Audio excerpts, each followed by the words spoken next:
Hello friends, 21 March 2022 board प्रश्नपत्रिका 12वी commerce 80 मार्काचे. आपण प्रश्न क्रमांक 2चं एक्सप्लेशन पाहत होतो किंवा पाहतोय. त्यामध्ये आता प्रश्न क्रमांक 2 हा जो आहे, Ram and Shyam were in partnership sharing profit and losses in the ratio 3:1 हा ओल्ड रेशो आहे. 3:1 रिस्पेक्टिवली. आता 3:1 म्हणजे 3/3 आणि 1 4, 3/4 1/4 असं एक्सप्लेशन आहे. यामध्ये नवीन पार्टनर दे ॲडमिट भरत, म्हणजे राम आणि श्याम यामध्ये नवीन पार्टनर कोण आहे? Bharat. Into partnership 1 April 2020. The term being that number 1ला असं म्हणलं आहे, he shall have to bring 40,000 as his a capital for 1/5 share in future profits. भविष्य काळाच्या फायद्यासाठी 1/5 शेअर्स हा नवीन पार्टनरचा आहे. त्यासाठी त्यांनी कॅपिटल किती आणलं आहे? 40,000. आता असं करत असताना 1 नंबरच्या ॲडजस्टमेंट नंतर शेवटी एक ॲडजस्टमेंट यामध्ये आहे. Capital accounts of all partners be adjusted in their new profit sharing ratio.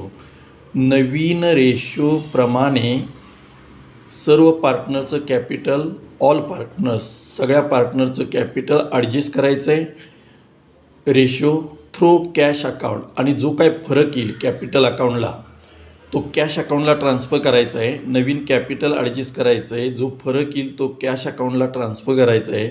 Cash account close करून आलेला फरक बॅलन्स शीटच्या असेटला घ्यायचा आहे. असं profit and loss adjustment account, partners capital आणि बॅलन्स शीट न्यू फर्म तयार करायची. पण ह्या एक्झाम्पलमध्ये आपण कॅपिटल ॲडजस्ट कसं करतो, कसं करायचं हे आपण एक्सप्लेन करणार आहे. बघा,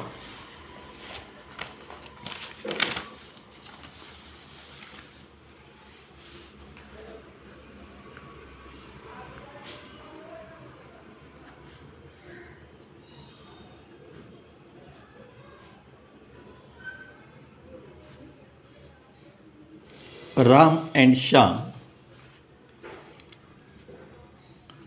त्यांचा old ratio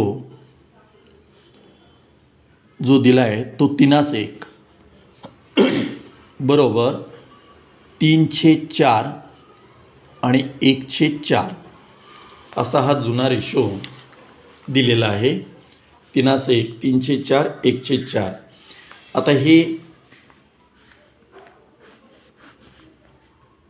capital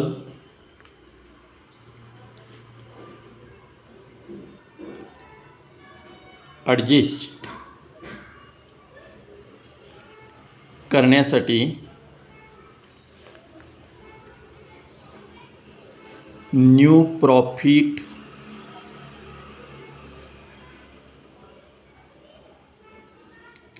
sharing ratio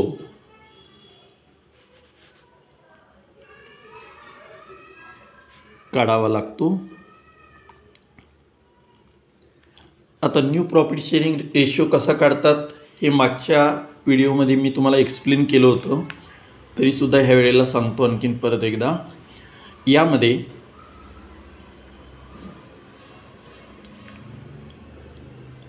old ratio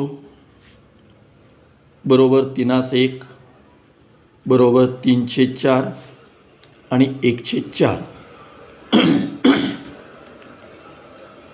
new partner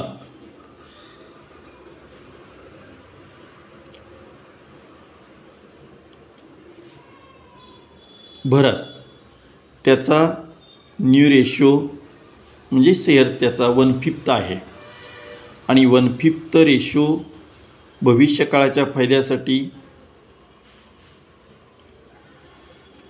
तो कॅपिटल 40,000 रुपये आणतो असं एक्सप्लेन केलं आहे. आता सुरुवातीला राम, श्याम आणि भरत ह्या तिघांचा रेशो 1/1 घ्यायचा. त्यातून नवीन पार्टनरचा शेअर्स म्हणजे भरतचा 1/5 वजा करायचा. 1/1 मधून 1/5 वजा करताना छेदाचा लसावी 5 एके 5, इथं 5 न गुणायचं, इथं 1 न गुणायचं, 5 न अंशाला 5 एके 5 वजा 1 एके 1 बरोबर 4/5. याला म्हणतात बॅलन्स रेशो.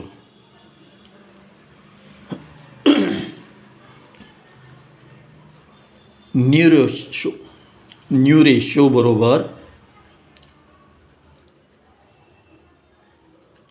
ओल्ड रेशो गुणिले बॅलन्स रेशो असं सूत्र आहे. आता ह्या न्यू रेशोमध्ये सुरुवातीचा पार्टनर आपण घेऊया राम. रामचा जुना रेशो 3/4 गुणिले बॅलन्स रेशो 4/5 बरोबर 3 चौक 12 अंशाचा गुणाकार आणि 4×5 20 12/20. राम नंतर दुसरा पार्टनर आहे श्याम. श्यामचा ओल्ड रेशो 1/4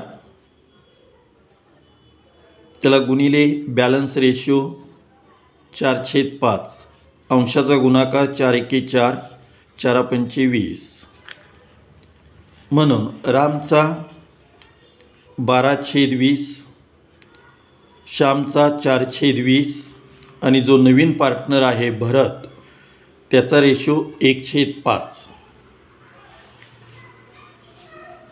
इथं छेदाला 20 आहे, इथं 20 आहे, इथं 5 आहे. छेदाचा लसावी 20 घेतला 20 एके 20 20 एके 20 आणि 5ला 4 न गुणल्यानंतर छेद समान येणार 5 चौक 20 एकी 12 12 एकी 4 4 आणि 4 एके 4 एकी 12 12 1 ने 4ला 4 एके 4 4 ने 1ला 4 एके 4 लसावी 12 4 4 बरोबर 4 एके 4 4 एके 4 4 त्रिक 12 3 1 1 असा हा पूर्णांकी रेशो संक्षिप्त रूप दिल्यानंतर आपण काढला. आता हा 3 हा रेशो कुणाचा? रामचा. 1 हा कुणाचा? श्यामचा. 1 हा कुणाचा? नवीन पार्टनर भरत. कॅपिटल ॲडजेस्टेडमध्ये सुरुवातीला आपण घेऊया राम. राम हा पार्टनर 3 हिश्श्यासाठी किती कॅपिटल आणतो? त्यासाठी बेस घ्यायचा. 1 हिश्श्यासाठी नवीन पार्टनर 40,000 कॅपिटल आणतो. 1 साठी 40,000 पूर्णांकी घेतले तर रामचा रेशो 3 साठी किती? मग 3/1 गुणिले 40,000 छेद 1 बरोबर 4 त्रिक 12 आणि वरती 4 0 1,20,000 हे रामचं न्यू कॅपिटल आलं. आता रामचं कॅपिटल काढल्यानंतर पुढचा पार्टनर आहे श्याम. त्याचा कॅपिटल काढताना बेस घ्यायचा आहे. 1 हिश्श्यासाठी भरत हा पार्टनर किती कॅपिटल आणतो? 40,000. तर श्यामचा नवीन रेशो 1 साठी किती? 1/1 गुणिले 40,000 छेद 1 बरोबर 40,000. राम कॅपिटल आणतो 1,20,000. श्याम कॅपिटल आणतो 40,000 आणि भरतचं कॅपिटल आहे 40,000. तर असं रामचं न्यू कॅपिटल 1,20,000, श्यामचं 40,000 आणि भरतचं 40,000 हे न्यू कॅपिटल ॲडजस्ट केल्यानंतर याचा इफेक्ट कॅपिटल अकाउंटच्या डेबिट बाजूला टू बॅलन्स कॅरी डाऊन. राममध्ये 1,20,000, भरतमध्ये 40,000 आणि श्याममध्ये 40,000, भरतमध्ये 40,000 आणि कॅपिटल अकाउंट क्लोज केल्यानंतर आलेला जो फरक आहे तो कॅश अकाउंटला ट्रान्सफर करून कॅश अकाउंट क्लोज करून शेवटी बॅलन्स शीट टॅली केली तर ती सर्वसाधारण 3,22,000 एवढी येते. प्रयत्न करा, टॅली होते का पहा. धन्यवाद.